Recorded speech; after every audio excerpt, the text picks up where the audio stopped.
السلام عليكم ورحمة الله تعالى وبركاته. أعوذ بالله من الشيطان الرجيم. بسم الله الرحمن الرحيم. إن الحمد لله نحمده ونستعينه ونستهديه ونستغفره ونتوب إليه ونتوكل عليه ونعوذ بالله من شرور أنفسنا ونعوذ بالله من سيئات أعمالنا. من يهده الله فلا مضل له ومن يضلل فلا هادي له. أشهد أن لا إله إلا الله وحده لا شريك له وأشهد أن محمدا عبده ورسوله. اللهم صل وسلم على سيدنا محمد وعلى آله وصحبه أجمعين. سبحانك لا علم لنا إلا ما علمتنا إنك أنت العليم الحكيم. رب اشرح لي صدري ويسر لي أمري واحلل عقدة من لساني يفقهوا قولي. اللهم انفعنا بما علمتنا وعلمنا ما ينفعنا وزدنا علما وفقا في الدين يا رب العالمين. أما بعد. Yang saya muliakan seluruh ahli jawatan kuasa beserta dengan saf pentadbiran Masjid Setia Alam, Ashabul Fadilah, Tuan-Tuan Imam, Tuan-Tuan Bilal, para asatizah, muslimin, muslimat, hadirin, hadirat yang dirahmati Allah Subhanahu wa taala. InsyaAllah kita sambung bacaan kita daripada kitab Fiqhul Manhaji jilid yang ke-6 yang membicarakan tentang muamalat. Dan telah pun kita sebutkan pada kesempatan sebelum ini berkaitan dengan hibah. Hibah ataupun terjemahan dalam kitab kita disebutkan sebagai anugerah ataupun pemberian, yang mana terdapat banyak ayat Al-Quran Karim menyebutkan tentang keharusan untuk memberikan hibah ini. Antaranya tuan-tuan, kita lihat ayat Al-Quran Karim pada surah An-Nisa pada ayat yang keempat. Wa atun nisaa sadaqatihinna nihlah fa in tibna lakum an shay'in minhu nafsan fakuluhu hani'an mari'a. Dan berikanlah, kata Allah, kepada perempuan-perempuan itu akan mas kahwin mereka sebagai pemberian yang wajib. Kemudian jika mereka dengan suka hati, yakni rela hati, memberi kepada kamu sebahagian daripada mas kahwin itu, maka makanlah, yakni gunakanlah pemberian yang halal itu sebagai nikmat yang lazat, lagi baik kesudahannya. Maksud ayat ini tuan-tuan ialah apabila isteri-isteri kamu dengan sukarela memberikan kepada kamu sebahagian mahar yang telah pun kamu berikan kepada mereka, lalu mahar itu menjadi kepunyaan seluruhnya kepada isteri. Tetapi sekiranya isteri itu memberikan sedikit kepada kamu ataupun sebahagian daripadanya, maka di situ keharusan untuk kita menerima pemberian daripada isteri. Dan itu merupakan dalam konteks hibah ataupun dalam konteks pemberian isteri kepada suaminya. Begitu juga tuan-tuan kalau kita lihat dalam ayat Al-Baqarah 177, Allah Subhanahu wa taala berfirman, "Laisal birra an tuwallu wujuhakum qibala al-masyriqi wal maghrib, walakinnal birra man amana billahi wal yawmil akhir wal malaikati wal kitabi wan nabiyyin wa atal mala ala hubbihi dzawil qurba wal yatama wal masakin wa ibnas sabil was sa'ilin wa fir riqab." Kata Allah Subhanahu wa taala, kebaikan yang sebenar bukanlah dengan cara kamu menghadapkan muka kamu ke arah timur dan barat sebagaimana yang didakwa oleh kaum Yahudi dan Nasrani. Ayat ini tuan-tuan berbicara tentang ketika mana pertukaran kiblat daripada Baitul Maqdis ke Kaabah, yang mana mendapat kritikan daripada Yahudi dan Nasrani. Allah Subhanahu wa taala menjelaskan bukanlah semata-mata berpaling itu merupakan kebaikan yang semata-mata, tetapi kata Allah, walakinnal birra, tetapi kebaikan, pemilik kebaikan yang sebenar ialah sesiapa yang beriman kepada Allah, kepada hari akhirat, para malaikat, segala kitab dan para nabi, serta mengeluarkan harta sedangkan dia menyayanginya. Di sini poinnya tuan-tuan ialah harta yang kita ada itu, walaupun kita sukai akan harta kita, tetapi kita memberikan kepada orang yang sama ada kerabat, anak-anak yatim, orang-orang miskin, orang musafir yang terputus bekalan mereka, orang-orang yang meminta dan untuk memerdekakan hamba abdi. Disebutkan di antara kebaikan yang sebenar ialah daripada harta yang kita cintai itu lalu diberikan kepada beberapa golongan. Ayat ini merangkumi pemberian kepada orang yang memerlukan dan yang tidak memerlukannya. Pemberian kepada yang memerlukan ialah sedekah. Lihat, kalau kita memberikan pada orang yang sangat memerlukan dan semata-mata mengharapkan keridhaan Allah, maka ia dinamakan sebagai sedekah. Dan ada orang yang tidaklah memerlukan, ia disebutkan sebagai hibah, disebutkan sebagai anugerah, ataupun juga diberikan hadiah kepadanya. Telah kita sebutkan tuan-tuan sebelum ini, terdapat perbezaan yang sedikit di antara hibah dan juga hadiah.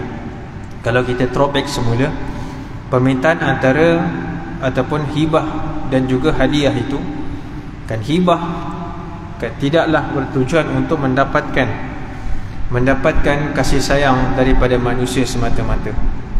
Kerana Nabi SAW menganjurkan kita memberikan hadiah bagi mencambahkan tahadaw tahabbu, kata Nabi SAW dalam riwayat yang lain, berikanlah, saling bertukar-tukar hadiah, nescaya kamu berkasih sayang. Tetapi anugerah itu kadang-kadang tidaklah mengharapkan imbalan daripada manusia.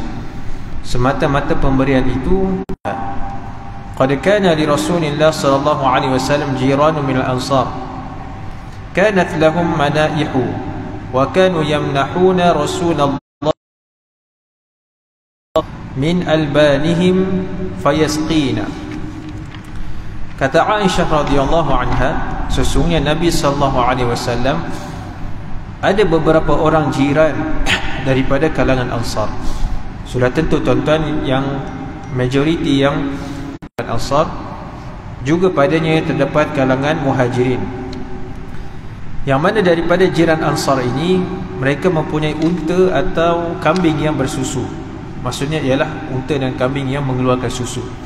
Daripada unta betina dan juga kambing betina yang memang mengeluarkan susu. Mereka selalu memberikan susu kepada Rasulullah sallallahu alaihi wasallam. Lalu baginda memberi kami minum daripadanya.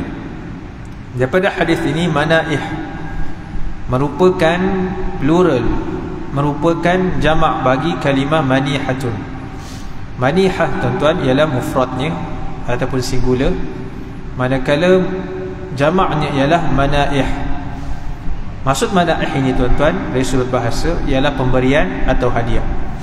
Macam kita sebut scholarship, beasiswa, disebutkan sebagai minhah, disebutkan sebagai minhah, pemberian yang tidak perlu untuk dibayar semula. Maksudnya dalam hadis ini ialah unta atau kambing yang mempunyai susu yang diberikan kepada orang lain tanpa perlu dibayar akan susu berkenaan. Kalau kita tuan-tuan mungkin kita memberikan air mineral kepada jemaah, maka ia juga dikira sebagai satu pemberian yang memberikan manfaat kepada manusia. Itulah kemampuan kita. Seperti mana jiran daripada kalangan Ansar ini, mereka mempunyai kelebihan, diberikan haiwan ternak yang mengeluarkan susu, dan susu itu diberikan secara percuma kepada masyarakat. Kalau kita tuan-tuan mungkin yang boleh kita berikan ialah minuman, air dan sebagainya. Ya nisa al-muslimat, la tahqiranna jaratun li jaratiha walau firsina syatin. Wahai wanita-wanita muslimat, janganlah seorang jiran wanita menghina hadiah atau pemberian jirannya, walaupun hanyalah berupa firsinun, iaitu bahagian pergelangan kaki ke bawah di kaki hadapan kambing. Pendapat lain menyatakan firsin ialah tulang yang mengandungi dagingnya sangat sedikit, ataupun maksudnya ialah janganlah seseorang itu merasa rendah diri sehingga perasaan itu menghalang untuk dia menghadiahkan kepada jiran. Sebaliknya hendaklah dia akan mengeratkan kemesraan. Maksudnya pemberian itu bergantung pada kemampuan seseorang. Kalau kita mampu memberi lebih, maka itu yang lebih baik. Tetapi kemungkinan ada kadang-kadangnya manusia itu diuji dengan sedikitnya kemampuan. maka bergantung kepada kadarnya. Dira'un au qura'un laqabilt. Kata Nabi SAW, jika aku dijemput untuk mendatangi satu majlis, yang mana majlis itu mungkin hanya padanya lengan ataupun betis kambing, dan saya tetap aku menyahut jemputan itu. Kadang-kadang dilihat kalau jemputan tu dia bagi makan ala kadar je, orang tak pergi. Tetapi Nabi SAW lihat bagaimana tawadhu'nya Nabi. Tidak kisah apa yang dijamu itu, tetap Nabi menyahut akan jemputan yang diberikan kepada Nabi, walaupun makanan yang biasa saja. Kerana yang penting ialah kita menyambut pelawaan tuan rumah.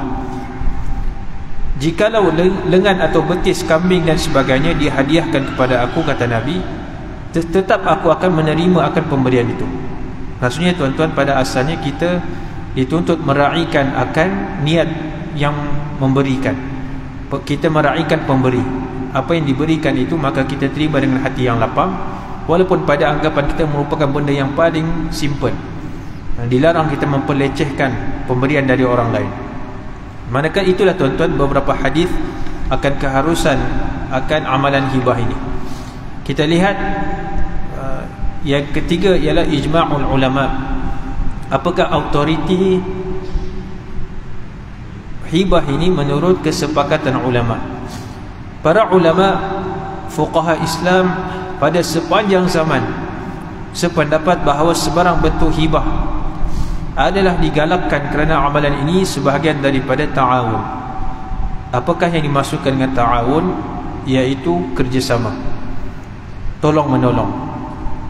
Disebutkan dalam surah Al-Ma'idah ayat yang kedua, Allah Subhanahu wa ta'ala mengingatkan kita sebagai orang yang beriman, wa ta'awanu 'alal birri wat taqwa wa la ta'awanu 'alal itsmi wal 'udwan. Bertolong-tolonglah kamu wahai orang-orang yang beriman untuk membuat kebaikan dan juga takwa. Segala perkara yang intinya kebaikan, ada padanya ketakwaan, maka sangat dituntut untuk kita saling bekerjasama. Perkara yang bersifat takwa dan kebaikan ini, maka kita dituntut bekerjasama di antara satu dengan yang lain. Apa-apa bentuk yang mencambahkan kebaikan di antara manusia dan juga yang akan melahirkan ketakwaan, maka itulah perlu untuk kita saling takatuf, saling lengkap melengkapi antara satu dengan yang lain.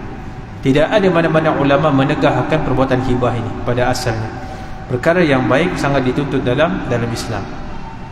Kemudian subtopik yang berikutnya berkaitan hibah ini, adakah boleh diberikan kepada al-aqarib, kepada saudara mara yang mempunyai hubungan silaturahim. Silaturahim tuan-tuan ialah hubungan di antara kita dan mereka yang ada pertalian nasab dengan kita, yang ada susur galur keturunan, yang ada ataupun mempunyai pertalian nasab. Itulah yang dinamakan dengan silaturahim. Adapun hubungan ukhuwah ialah kita menjalinkan hubungan dengan orang lain yang tidak ada pertalian nasab dengan kita, tetapi dengan akidah kita yang sama, mentauhidkan Allah, maka itulah dituntut untuk kita saling kenal mengenali dan menjalinkan hubungan persahabatan. Itu dinamakan sebagai ukhuwah, berbeza dengan hubungan silaturahim. Kan silaturahim ini ialah mereka yang mempunyai pertalian keluarga dengan kita. Oleh kerana anugerah adalah satu amalan yang bertepatan dengan syarak, malah digalakkan dengan itu hibah ataupun anugerah yang diberikan kepada saudara mara sudah tentu lebih digalakkan. Maksudnya hukumnya apa tuan-tuan? Hukumnya sangat dianjurkan. Lebih lagi disunatkan dan mendapat pahala yang sangat hebat di sisi Allah. Selain mewujudkan suasana harmoni dan saling bekerjasama, hibah ataupun anugerah ini juga mengeratkan tali silaturahim. Kerana tuan-tuan, siapakah orang yang utama untuk kita melakukan kebaikan pada mereka?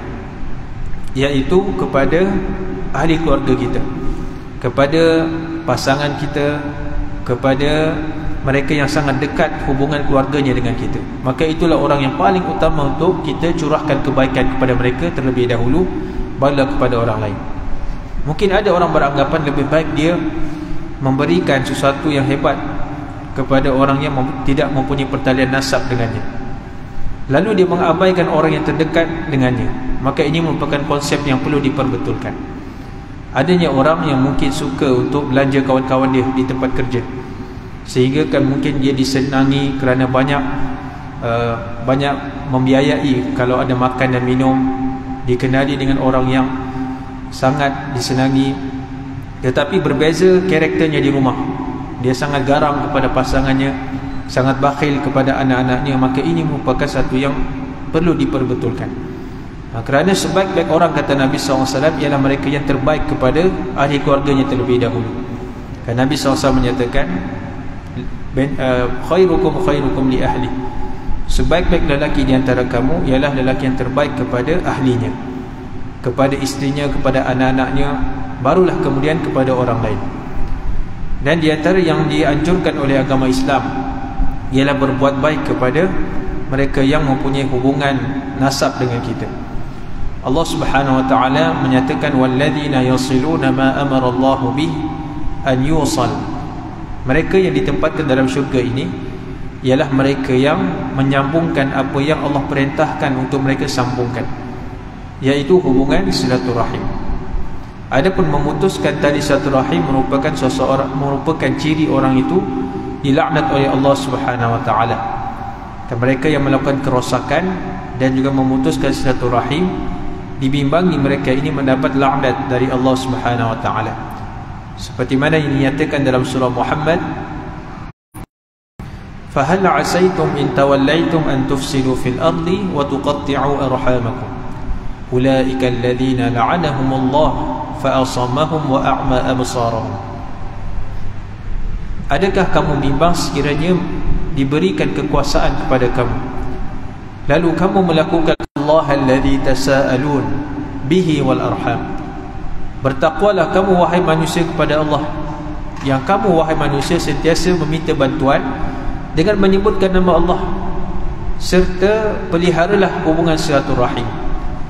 Pada ayat ini tuan-tuan, terdapat wajah qiraat. Ada yang membacakan wal arhamah dengan membaca baris bawah, wal arhami. Kalau ada yang membaca dengan baris bawah, adanya budaya jahiliah bila mana mereka bersumpah dengan satu perkara, maka disebutkan akan hubungan keluarga mereka demi kabilah sekian-sekian, menunjukkan betapa seriusnya pernyataan yang ingin disampaikan. Tetapi kalau dibaca dengan baris atas, wal arhamah, seperti mana yang kita lihat pada mushaf kita, bacaan jumhur ialah perlunya untuk dipelihara hubungan silaturahim tadi. Seperti mana kita dituntut bertakwa pada Allah, begitu juga kita dituntut untuk melakukan kebaikan dan menjaga hubungan silaturahim. Maksudnya, hendaklah kamu berwaspada agar tidak memutuskan hubungan silaturahim. Perkara ini juga menjadi amalan Nabi sallallahu alaihi wasallam. Di antara karakter Nabi sallallahu alaihi wasallam hatta sebelum dilantik menjadi nabi dan rasul. Kita mengetahui tuan-tuan, Nabi sallallahu alaihi wasallam didatangi Jibril buat kali pertama. Lalu Nabi sallallahu alaihi wasallam menjadi bimbang apa yang datang kepada Nabi, sehingga menggigil badan Nabi SAW, lalu diselimutkan oleh isteri baginda Sayyidatina Khadijah binti Khuwailid radhiyallahu anha. Di antara kata-kata yang menjadi rangsangan motivasi daripada Khadijah kepada Nabi, bahawa yang datang kepada Nabi itu bukanlah satu benda yang buruk.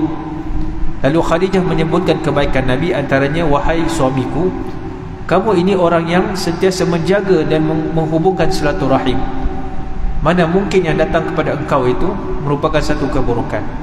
Maksudnya di antara faktor Nabi ini, orang yang sentiasa diberikan kebaikan, kerana Nabi ini sangat menjaga hubungan silaturahim.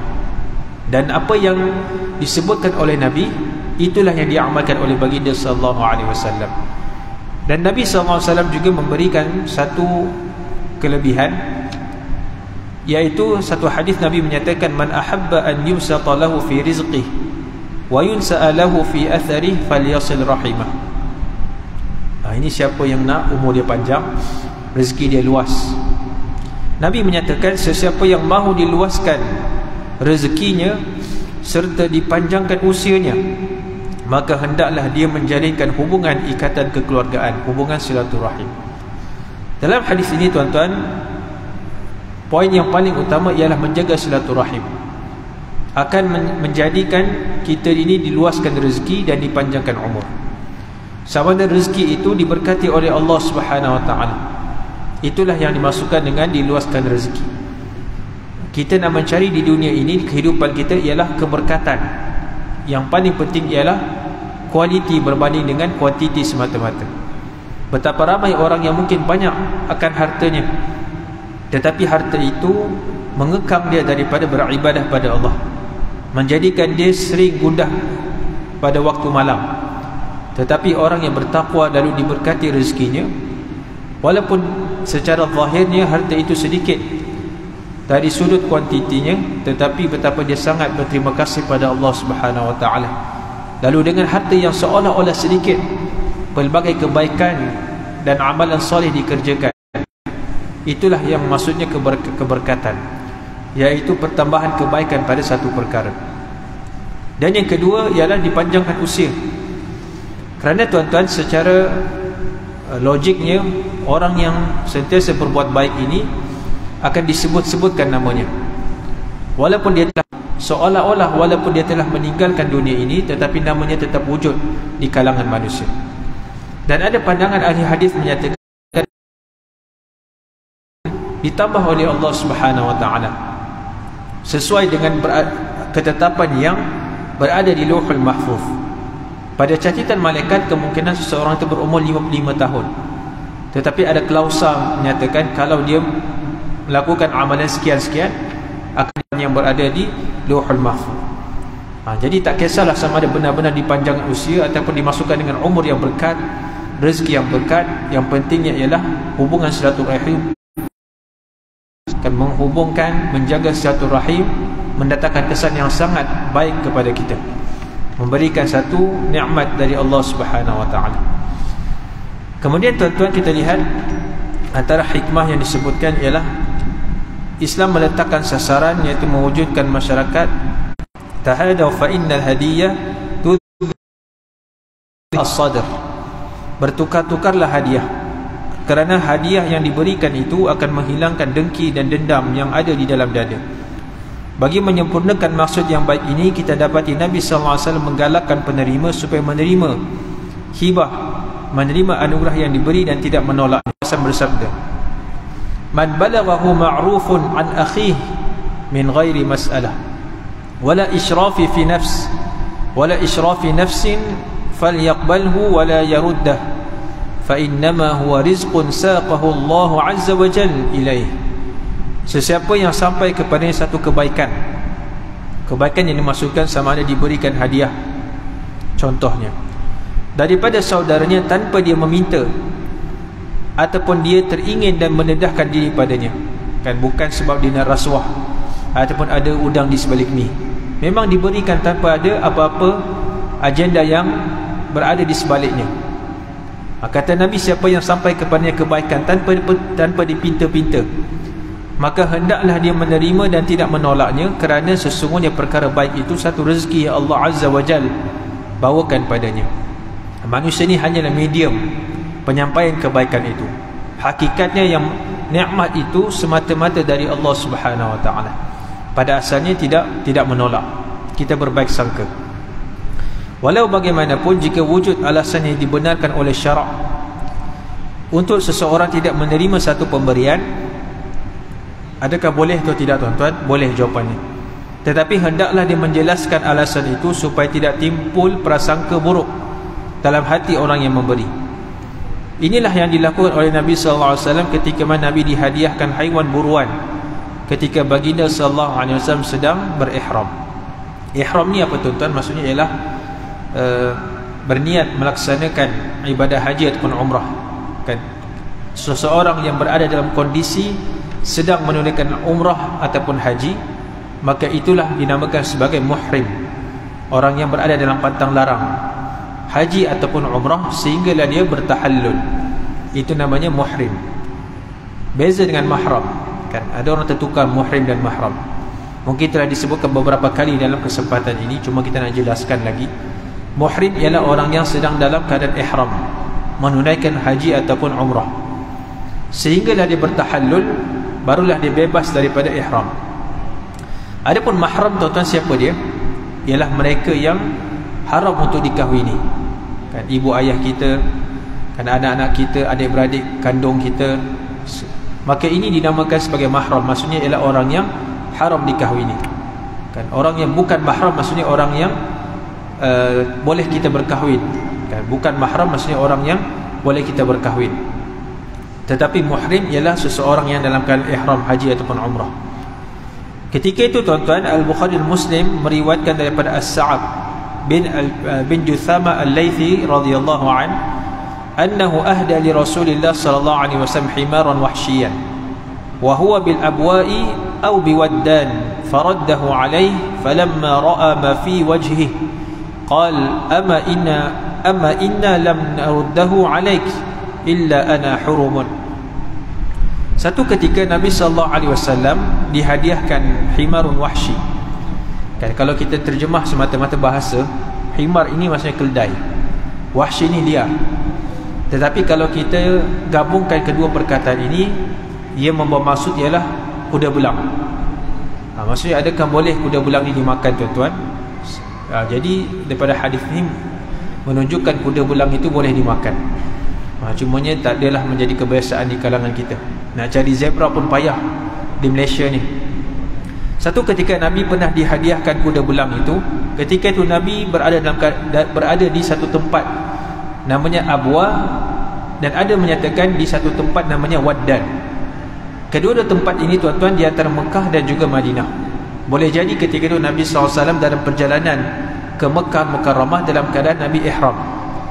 Nabi diberikan daging daripada himarun wahsy ini, tetapi Nabi menolak. Nabi menolak akan pemberian tadi. Setelah melihat raut wajah berubah pada wajah si pemberi, maka Nabi SAW segera menjelaskan. Nabi explain mengapakah Nabi tidak menerima akan pemberian itu. Nabi menyatakan, ketahuilah, sesungguhnya kami bukanlah menolak pemberianmu itu, melainkan semata-mata kami dalam keadaan ihram. Kerana dalam keadaan ihram, tuan-tuan, seseorang itu tidak boleh berburu. Dan daripada hadis ini menyatakan di antara larangan ketika dalam ihram ialah tidak boleh kan menerima daripada pemberian yang berupa haiwan buruan. Haiwan buruan juga dilarang untuk diberikan kepada mereka yang sedang dalam keadaan ihram. Bukan saja berburu, tetapi tidak boleh diberikan haiwan buruan kepada mereka. Berdasarkan hadis daripada Juthama Al-Laythi radhiyallahu anhu, As-Sa'ab bin Juthama Al-Laythi radhiyallahu anhu. Poin yang kedua ialah bolehnya kita menolak pemberian seseorang itu sekiranya kita ada alasan yang konkret, bukan memperlekehkan, tetapi ada sebab yang menjadikan kita terhalang daripada menerima pemberiannya. Jadi itulah tuan-tuan sedikit yang boleh kita ulas pada malam ini. InsyaAllah pada kesempatan berikutnya kita akan lihat terdapatnya rukun dan syarat hibah itu. Kita akan kupas pada kesempatan berikutnya, insyaallah. Wallahu taala a'la wa alam. Subhanakallahumma bihamdik, asyhadu an la ilaha illa anta, astaghfiruka wa atubu ilaik. Wassallallahu ala nabiyyina Muhammadin wa ala alihi washabbihi ajma'in. Wabillahi taufiq wal hidayah. Assalamualaikum warahmatullahi taala wabarakatuh.